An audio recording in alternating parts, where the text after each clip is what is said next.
ఇట్లా గెలుస్తుంది అని చెప్పి చాలా ఈజీ తీసుకుంటున్నాం ఎలక్షన్. చూసాను కదా ఒక్క దెబ్బతో ఎట్లయిందో. ఒక్క ఎలక్షన్ ఓడిపోగానే పెద్ద గెలవగానే వాళ్ళు రాజులు గారు మన బంటలం గారు గెలిపోవటం సహజం. నాకంటే ముందు వక్తలు అందరూ చెప్తూ పోయినరు. ఒక సైంటిస్ట్ పోయి చెప్తాడు, ఒక గోడకు బంతిని ఎంత గట్టిగా కొడితే అంతే స్పీడ్ గా రిటర్న్ వస్తుందని చెప్పి. ఒక పెద్ద కవి కూడా చెప్తారు, ఒక్కసారి ఓటమి పాలైనాక మనం కష్టపడాలి, మనం సాధించాలి, మనం శ్రద్ధ వహించాలి, ఎట్లా బౌన్స్ బ్యాక్ కావాలని చెప్పి. ఇవాళ మీ అందరినీ వేడుకుంటున్నా, ఎలక్షన్ నాదే కావచ్చు, నేను డెఫినెట్ గా అడుకుంటున్నా, మీ అందరినీ కోరుకుంటున్నా, మనవి చేసుకుంటున్నా, నా కోసం కష్టపడేటది. దాంతో పాటు రాబోయే ఏ ఎలక్షన్ అయినా కూడా ఈ కుటుంబ సభ్యులు అందరూ ఒకటే పార్టీ కూడా ప్రమాణం చేసుకుందాం.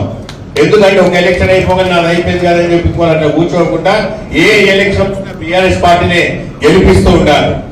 ఎందుకంటే తెలంగాణ రాష్ట్ర ప్రదాత విధాత, తెలంగాణ రాష్ట్రం తీసుకొచ్చి కేసీఆర్ గారు ఎంత కష్టపడ్డారో 10 సంవత్సరాలు.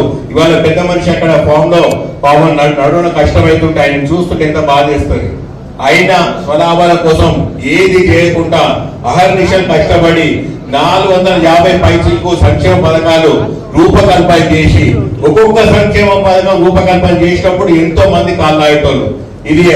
ఇది అమలు చేయడం చాలా కష్టము, డబ్బులు లేవని ఒకరు అమలు చేయడం కష్టం అని చెప్తే ఏది వినకుండా సంక్షేమమే నా లక్ష్యం అని చెప్పి ఆయన సంక్షేమం చేస్తూ పోతుంటే మన వర్కింగ్ ప్రెసిడెంట్ కేటీఆర్ వివిధ విదేశాలకు వెళ్లి పెట్టుబడులు తీసుకొచ్చి అభివృద్ధికి ఆయన పాలు పంచుకున్నాడు. సో మనకు కావాల్సిన సంక్షేమం, అభివృద్ధి, అవి రెండు చేసినాం. మనం ఇంత చేసినా కూడా ఇవాళ ఎలక్షన్ ఓడిపోయినాం అంటే డెఫినెట్ గా కుంగి కృషించొద్దని ఎవరైనా చెప్పారు, డెఫినెట్ గా బాధపడదాం. మామూలు మాట కాదు ఎలక్షన్, అసలు జనరల్ ఎలక్షన్ ఓడిపోవడం అంటే. 5 సంవత్సరాలు అపోజిషన్ కూర్చుంటే మనం డెఫినెట్ గా అపోజిషన్ కూర్చొని లేవనెత్తాల్సిన పాయింట్స్ ఏంటి, ఇప్పుడు వాళ్ళు ఇచ్చిన హామీలన్నీ అమలు చేసినట్టు మనం ప్రజల తరఫున పోరాడదాం. కార్తీక్ కరెక్ట్ మాట చెప్పిండు, మనం అపోజిషన్ ఉన్నప్పుడే డెఫినెట్ గా వాళ్ళు ఏవైతే హామీలు ఇచ్చిండ్రో ఆ హామీలు నెరవేర్చాలంటే మనం అందరం కారు గుర్తు కోటేసి మన బలం మీద చూపెట్టనే అప్పుడు వాళ్ళు భయపడతారు, అమ్మా వీళ్ళ హామీలు అమలు చేయకపోతే మనకు కష్టమవుతుంది అని చెప్పి. హామీలు అమలు చేయలేరు అని చెప్పి మనం ఊరికంటుంటే చాలా మంది అంటారు, ఇంకా వాళ్ళు ఇప్పుడే వచ్చారు కదా, 100 రోజులు కాలే కదా, అప్పుడు ఎందుకు అడుగుతున్నారు. మరి మనం ఏం అడుగుతున్నాడు, మేము మీకు 100 రోజులు ఇస్తాం, మీరు హామీలను అమలు చేయమన్నాం. ఎందుకు అమలు చేయకుండా దాని ధ్యాస పక్కకు పెట్టి కరెంటు మీద, ఆర్థిక పరిస్థితి మీద శ్వేతపత్రం రిలీజ్ చేస్తామంటారు. మనం శ్వేతపత్రం మీరు రిలీజ్ చేసినది రిపోర్ట్ అన్నీ మీరు కొత్త రిలీజ్ చేయాల్సిన అవసరం లేదు. ప్రతి ఫైనాన్షియల్ ఇయర్ ప్రతి బడ్జెట్ ప్రవేశపెట్టినప్పుడు అదే బట్టి విక్రమార్క గారు కాంగ్రెస్ తరఫున మాట్లాడేవాడు, ఇన్ని అప్పులు ఉన్నాయి ఇవి చేసిందని చెప్పి. ఇప్పుడు కొత్తగా అప్పులు ఎక్కువ ఉన్నాయని చెప్తే రాత్రి అప్పులు పుడతాయా? ఒక రాష్ట్రానికి అప్పులు ఇవ్వాలంటే ఒక బ్యాంకు లేదా ఒక సంస్థను ఎవరైనా మనం రీపేమెంట్ చేయగలుగుతామా, చూసే ఇస్తుంది. మన ఆర్థిక పరిస్థితి అంత మంచిగా ఉండే అప్పుడు ఆర్థిక పరిస్థితి చూసి మనం రీపేమెంట్ చేయగలుగుతాం. కాబట్టి మనం ఒక కారు కొనుక్కుంటాం, ఒక లోన్ తీసుకుంటాం, బ్యాంకు నుంచి ఏమడుగుతాం, నీ ఆదాయం ఎంత, టైం కట్టగలుగుతాం, చూసే ఇస్తాడు. వట్టిగా ఫ్రీగా అని ఇస్తాడా? మనకే చూడకుండా ఇయ్యనోడు ఒక ప్రభుత్వానికి ఇస్తాడా? సో ఏం చేసినా కూడా చేసినాము, చెప్పిందే చేసినాము, సంక్షేమం చెప్పింది అమలు చేసినాం. కానీ సంక్షేమ పథకాలలో కూడా ఎన్నో అద్భుతమైన సంక్షేమ పథకాలు కేసీఆర్ గారు చెప్పకుండా మన మేనిఫెస్టోలో పెట్టకుండా కూడా ఇంప్లిమెంట్ చేశారు. లాస్ట్ దళిత బంధు చేస్తే దళిత బంధు తప్పు, దళిత బంధు తప్పే కావచ్చు, దళిత బంధు అందరిదే కావచ్చు, దళితులందరూ కొందరు కోపం వచ్చింది కావచ్చు, వచ్చిన మీద ఈక్ష చెందేది కావచ్చు. అప్పుడు ఏమన్నారు, సంవత్సరానికి 25,000 కోట్లు ఎక్కడికి వెళ్ళి తెస్తారు అని అడిగారు.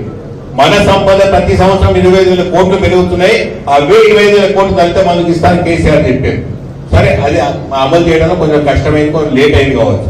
ఇవాళ వాళ్ళు చెప్పిన హామీలన్నీ అమలు చేయాలంటే 1,00,000 కోట్లు కావాలి. మనం ఏమంటున్నాం అంటే ఏవైతే హామీలు ఈజీగా అమలు చేయగలుగుతారో ఆ హామీలన్నీ అమలు చేసి రెండు హామీలు అమలు చేసినామంటారు. దమ్ముంటే ఇప్పుడు మహాలక్ష్మి పథకం కింద ఆడోళ్ళకి అందరికి ఇస్తాను 2,500 ఇవ్వమనండి, పెన్షన్ డబుల్ చేస్తాను అవి ఇవ్వమనండి.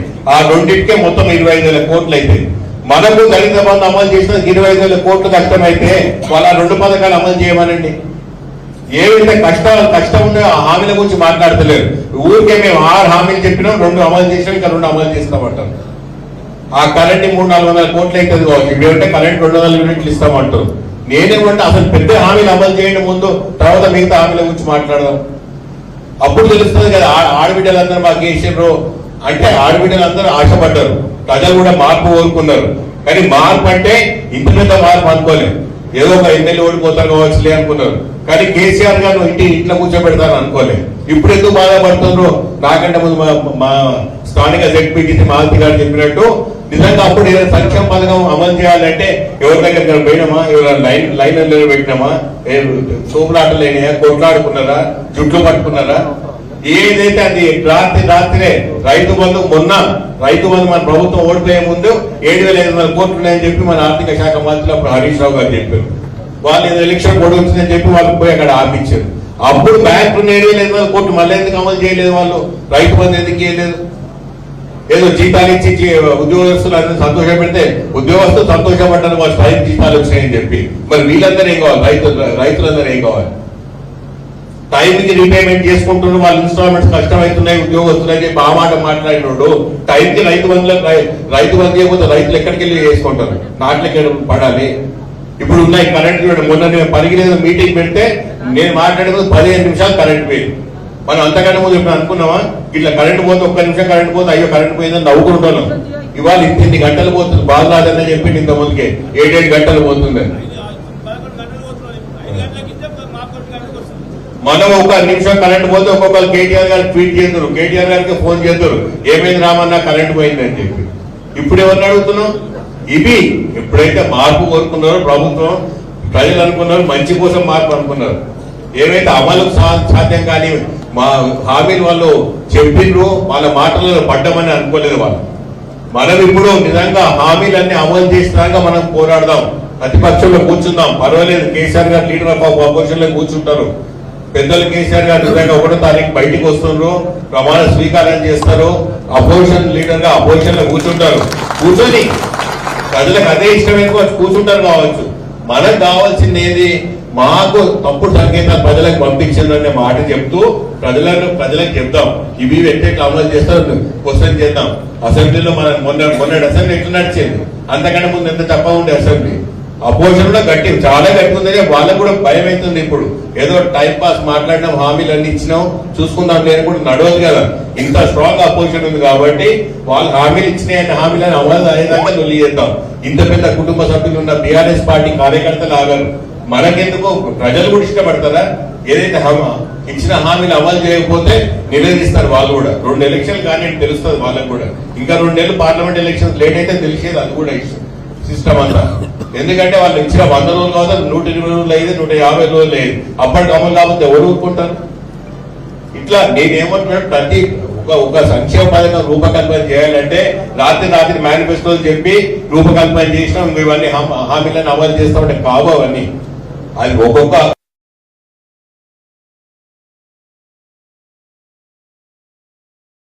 చేయకపోయేటోడు అందరూ అదే అంటుంది. వృద్ధులు లేస్తే ఇదేనా అంటే కూడా అవును, దాని గురించి ఆలోచిస్తా. ఇది కింది దానికి ఎట్లా చేరుతుంది, ప్రతి లబ్ధిదారుడు ఇట్లా ఈ సంక్షేమాన్ని యూజ్ చేసుకుంటారని చెప్పి అర్థం చేసినాడు. సో మనకు అంత మంచి దిశానిర్దేశం చేసి కేసీఆర్ గారు ఉండి అన్ని మంచి సంక్షేమ పథకాలు చేసి ఇంత అభివృద్ధి చేసి ఇవాళ ఒక చేవేళ్ళని చూడండి, ఎన్ని ఇండస్ట్రీస్ తీసుకొచ్చారు కేటీఆర్ గారు. మనకు షాబాద్ లో, వెంకటలో తీసుకొచ్చారు, షాబాద్ లో తీసుకొచ్చారు. మనం అనుకున్న హైవే తీసుకొచ్చుకున్నాం. మనం డిగ్రీ కాలేజ్ ఎన్నో సంవత్సరాలు కాదు అక్కడ మూతపడి ఉండే, మొన్న మళ్ళీ పైసలు పెట్టి మళ్ళీ ఓపెన్ చేయించుకున్నాం. మన బస్ స్టాండ్ కేటీఆర్ గారు అప్పటికప్పుడు సాయం చేస్తే బస్ స్టాండ్ ఎప్పుడు చెన్నారెడ్డి గారు వేసినప్పుడు బస్ స్టాండ్ అది. ఇన్ని సంవత్సరాలు ఏమైంది? మరి మనం 10 సంవత్సరాలు అభివృద్ధి చేసినాం, అన్నిట్లో పాలు పంచుకున్నాం, ప్రతి గడపకు సంక్షేమ పథకాన్ని అందించినాం, ప్రతి తెలంగాణ బిడ్డ సంతోషంగా ఉన్నది. కానీ మనం అదే అనుకున్నాం, వాళ్ళందరూ చెప్పినట్టు మనం ఇంత సంక్షేమం చేసినాం కాబట్టి మనం డిఫరెంట్ చెప్పి కొంచెం అశ్రద్ధ చేసినాం. కానీ చేసిన సంక్షేమ పథకాలే మనం చెప్పుకుందాము, ప్రతి తెలంగాణ గడప దగ్గరికి పోదాం, ఇవన్నీ చేసినాము, రాబోయే రోజులు అద్భుతాలు చేద్దాం, డిఫరెంట్ గా చేస్తాం. ఎందుకంటే మనము కష్టపడ్డాము, మనకు ముందు చూపు